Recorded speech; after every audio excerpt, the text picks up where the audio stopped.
We begin with that breaking news out of Edmonton. Now let's take a look at the scene of an explosion at a Scotia bank that has seriously injured 2 security guards. Police say the suspect fled the scene with an undisclosed amount of money. It's not clear what type of explosive was used in this situation. But Megan Roberts has been tracking this story since the beginning. She's here now with the latest. So what are you hearing?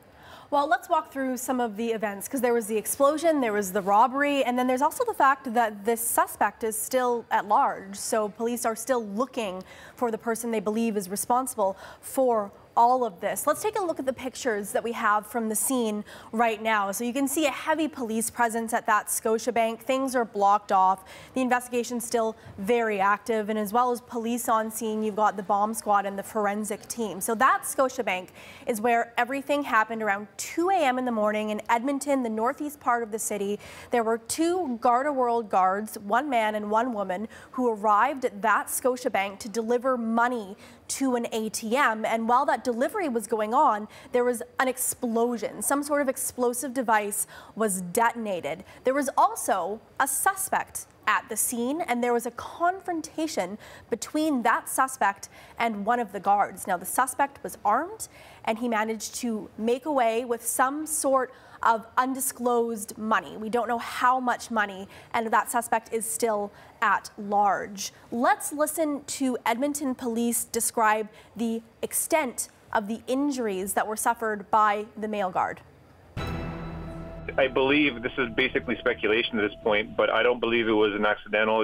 I think it was a device meant to basically make the guards basically, make them not able to respond so they can just grab the money and run. I think it was intentional. We're going to term it aggravated assault. The injuries were significant physically, from what I can see from the photographs. But we're talking there could be some injuries to their eardrums, obviously, from the concussion. There's definitely significant injuries to the male guard, to his head and his scalp, potentially his skull. I don't know how deep the wounds are, but they're pretty significant.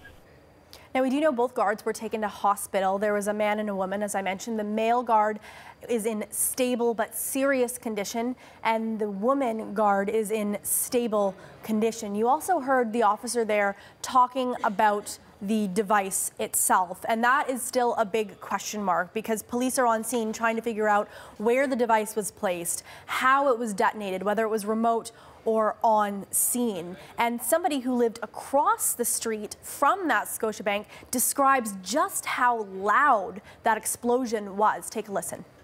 The best way I can describe it is a big garbage bin being dropped. If you can imagine the big front-end loader trucks when they drop their bins, it sounded like it was being dropped from 20 feet.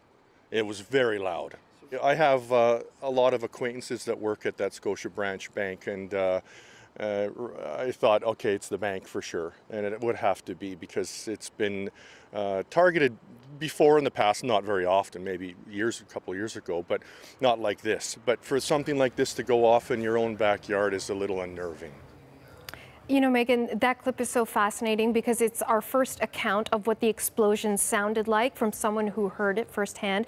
It also gives you a sense of how local residents are responding. He said he has friends that work at the branch. I mean, that's really frightening. Yeah. But he also mentioned this bank's been targeted before. We've been through something like this before, and Edmonton has been through something similar before. Tell us about that. Just this year, actually, because that man mentioned that branch had been targeted before, maybe a few years ago, not to reduce the significance of the event, but it had been targeted before a few years ago. Just this year, there was another bank in Edmonton, just a few months ago, it was in September, where there was another explosive device placed inside of an Edmonton bank that also detonated. This was, again, there were guards that were going to do their duties at this bank in Edmonton, and they had just arrived there to go on with their morning. It was happening at about 1:40 in the morning when a different explosive device exploded, detonated. But luckily, in that case, the guards were not injured. So we're asking Edmonton police for details about that case as well, so we can learn more about the context of that, and hopefully we get more information about that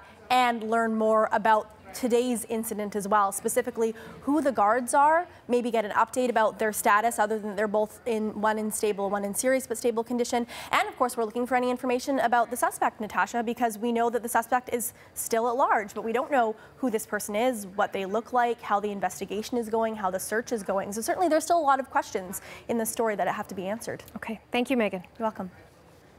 Well, let's take a listen to Edmonton's Police Staff Sergeant Paul Chervanka. Now, here's more of him talking about this incident. 2 Garda World Security Services personnel were delivering money to the teller there, the instant teller, when an explosive device was detonated, injuring both of the guards, significantly to the point where they were both hospitalized.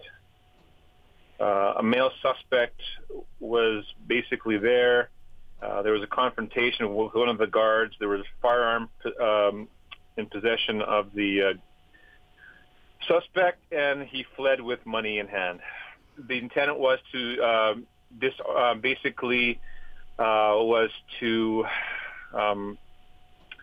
I believe this is basically speculation at this point, but I don't believe it was an accidental.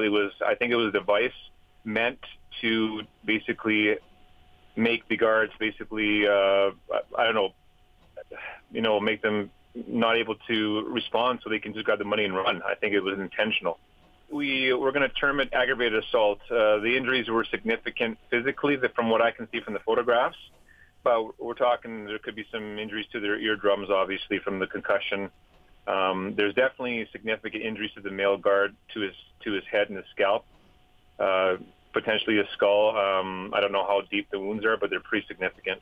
It was one male suspect, and that's all we have at this point. It's a very, very brief highlight here. So it's pretty bad situation. We're still investigating. Now remember that both the security guards who were injured were hospitalized.